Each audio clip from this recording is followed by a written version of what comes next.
大家好，我是牛奶。彩铃进入九幽黄泉后不久，萧炎就在深涧上方寻了一座巨石，盘腿坐下了。守护彩铃之余，萧炎也开始着手修炼黄泉妖圣所传授给他的3大绝技。很快，大半个月的时间就过去了。这期间，萧炎不仅将黄泉指、黄泉掌彻底掌握，还将黄泉天怒也琢磨出了七七八八。萧炎将一滴妖圣精血彻底吸收之日，他的实力也提升到了1星斗圣后期。而这时，天妖皇族那边也传来了消息，3日后，天妖皇族将会派遣约莫20多位强者前往虚无空间相助3大龙岛。妖明表示，此次天妖皇族派出去的强者虽多，但绝大多数实力都是在斗尊层次，其中值得他们注意的仅只有3人：凤凰、鲲皇以及鹰皇。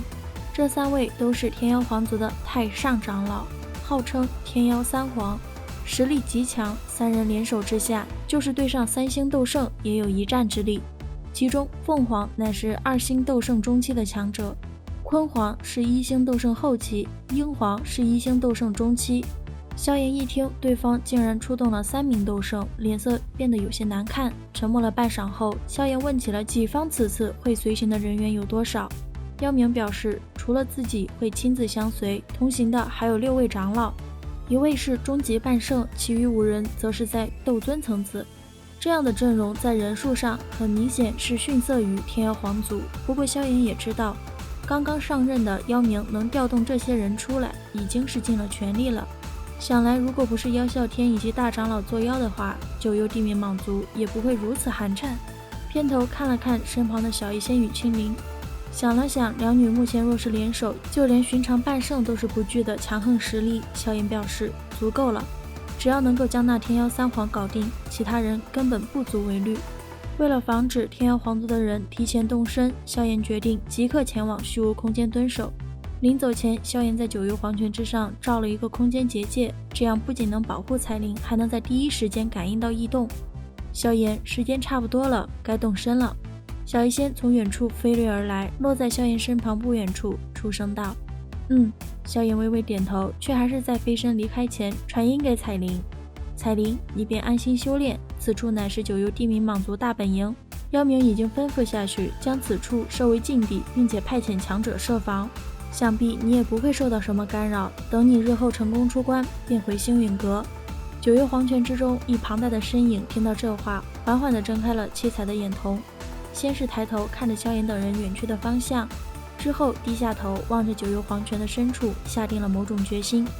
彩铃刚进入九幽黄泉时就感应到了一种召唤，而这种召唤是从九幽黄泉的尽头所散发出来的。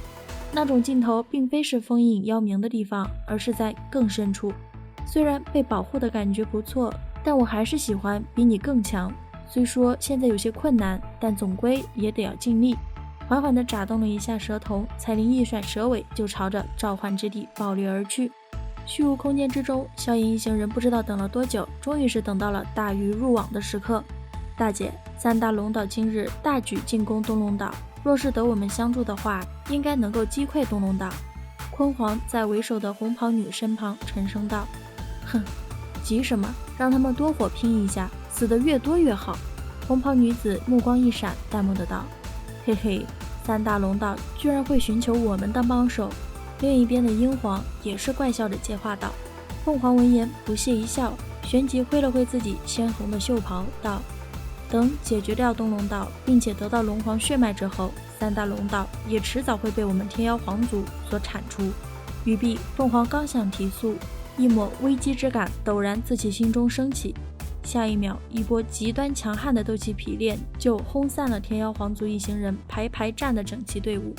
何方无胆鼠辈，居然敢偷袭我天妖皇族，找死！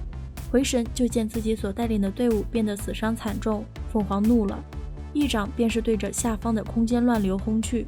极其狂暴的空间乱流被轰散的那一刻，妖明现身了，其张扬的大笑声也随之传开。若是无胆的话，又怎敢半路截杀你天妖皇族？天妖3皇，几百年不见，别来无恙啊！凤凰目光寒煞地望着那出现在自己面前的妖明，咬牙切齿的道：“你居然还没死！你这3个老妖都还没死，本王怎会轻易陨落？”妖明大笑道：“凤凰闻言死死地盯着姚明，随后就笑了，表示近来九幽地冥莽族过得太舒坦了，胆子也越来越肥了。莫不是以为自己真的有那实力能够承受整个天妖皇族的怒火？随着凤凰的声音落下，一道淡笑声突然传来，呵呵，天妖皇族倒是好大的威风。是萧炎领着众人现身了。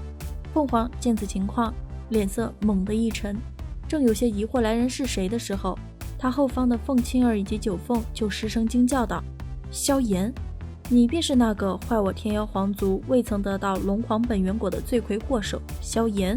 听得二人的惊叫声，凤凰彻底的黑了脸。萧炎却是不甚在意的道：看来我在天妖皇族的名声倒是不弱啊。猛地握紧了拳头，凤凰深吸了一口气，告诉自己大事要紧，莫要节外生枝。凤凰还想要用挑起两族战争来说事儿，试图说服妖明退去，然而妖明既然随着萧炎来了，就足以说明他的选择了。双方都不肯妥协，微妙的场面持续了一阵后，最终以萧炎下了最后通牒告终。现在滚出虚无空间，不然便一个都别走了。萧炎淡淡的道。英皇一听这话，瞬间就炸了，体内滔天的斗气更是暴涌而出。小辈，老子叱咤斗气大陆的时候，你老娘都还没出生呢。凤凰却是在此时眯起了双眼，冷声道：坤皇，你对付那小子；英皇，你带领其他人将闲杂人等尽数杀了。凤凰自己则选中了妖明，坤皇相对稳重，不会轻敌；英皇对战那些小鱼小虾绰绰有余，自己只要拖住妖明，等待三人联手的时机便可。凤凰认为自己做出了最优的决断，然而事实却甩了他一记响亮的耳光。